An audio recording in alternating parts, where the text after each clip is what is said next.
श्रीमद्भागवत सुधा सागर चतुर्दश स्कंध। तो मैं 27वां अध्याय पुरजनपुरी में चंडीबी की चढ़ाई तथा काल कन्या का चरित्र के बारे में सुनाऊंगा। आप इसको ध्यानपूर्वक सुने और इस चैनल को लाइक करें, सब्सक्राइब जरूर करें। कृष्ण भगवान आपका कल्याण करेंगे। सुनिए।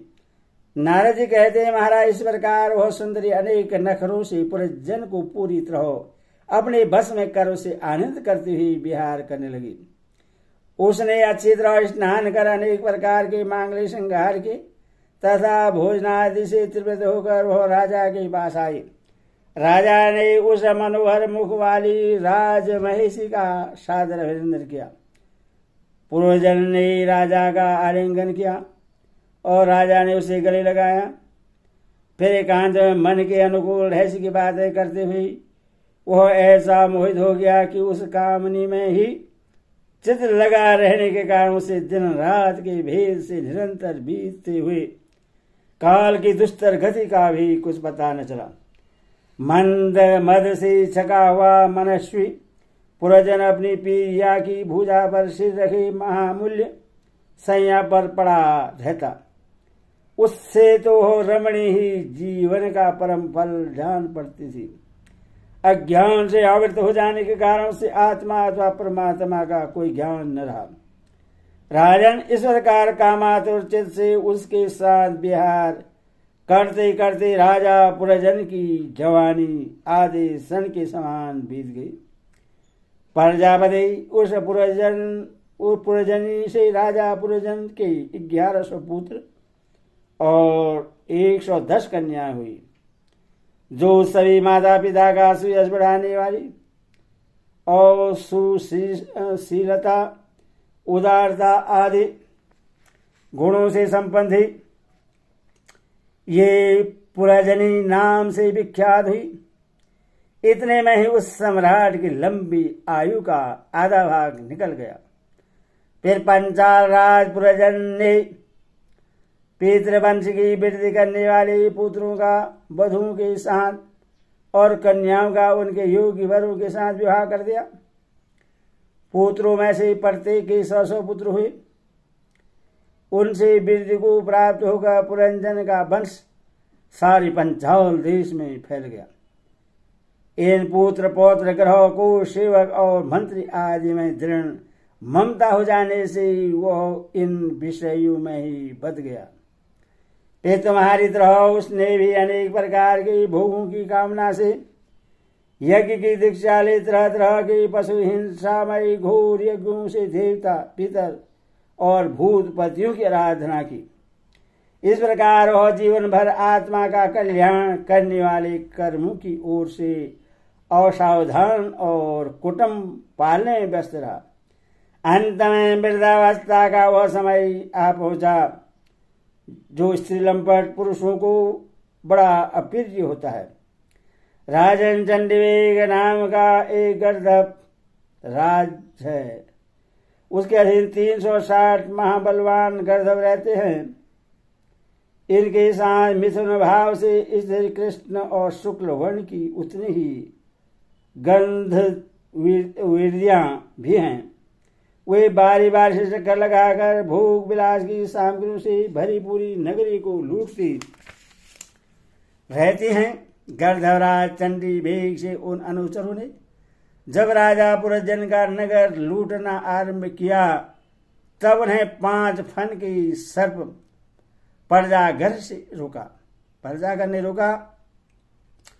यह पुरजनपुरी की चौकसी करने वाला महाबलवान सर्प 100 वर्ष तक अकेला ही उन 720 गर्दभों से युद्ध करता रहा। बहुत से वीरों के साथ अकेले ही युद्ध करने के कारण अपने एकमात्र संबंधी पर्जागर को बलहीन हुआ देख राजा पुरजन को अपने राष्ट्र और नगर में रहने वाले अन्य बांधवों के सहित बड़ी चिंता हुई। वह इतने दिनों तक पंचाल देश के उस नगर में अपने दूतों द्वारा लाए हुए कर को लेकर विषय भोग में मस्त रहता था। स्त्री के वशीभूत रहने के कारण कारण इस अवश्य भावी मन का अवश्य भावी भय का उसे पता ही न चला। भैष्मन इन्हीं दिनों काल की एक कन्या वर की खोज में त्रिलोक में भटकती रही, फिर भी उसे किसी ने स्वीकार नहीं किया। वह काल कन्या जरा बड़ी भाग्यहीना थी, इसीलिए लोग उसे दुर्भगा कहते थे। एक बार राजसी पुरु ने पिता को अपना यौवन देने के लिए अपनी ही इच्छा से उससे वर लिया था। इससे प्रश्न होकर उसने उन्हें राज्य प्राप्ति का वर दिया था। एक दिन मैं ब्रह्मलोक से पृथ्वी पर आया तो वह घूमती घामती मुझे भी मिल गई। तब मुझ नेष्टि ब्रह्मचारी जानकर भी कामातुर होने के कारण उसने वरना चाहा। मैंने उसकी प्रार्थना स्वीकार नहीं की। इस बार उसने अत्यंत कुपित होकर मुझे यह दुस्सह साँप दिया कि तुमने मेरी प्रार्थना स्वीकार नहीं की, अथवा तुम एक स्थान पर अधिक देर तक न ठहर सकोगे। तब मेरी ओर से निराश होकर उस कन्या ने मेरी सम्मति से यमराज भय के पास जाकर उसका पति रूप से वर्ण किया और कहा, बीरबल आप यौन में श्रेष्ठ हैं, मैं आपसे प्रेम करती हूँ और पति बनाना चाहती हूँ। आपके प्रति किया हुआ जीवों का संकल्प कभी विफल नहीं होता।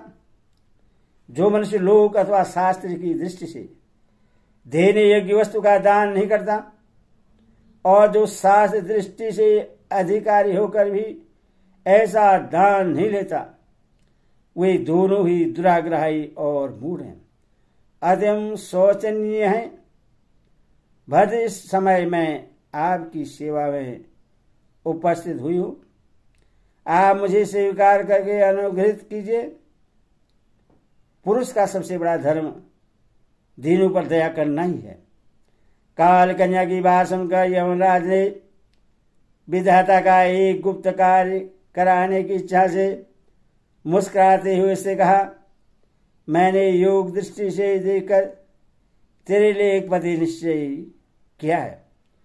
तू सबका अनिष्ट करने वाली है, इसलिए किसी को भी अच्छी नहीं लगती और इसी से लोग तुझे स्वीकार नहीं करते।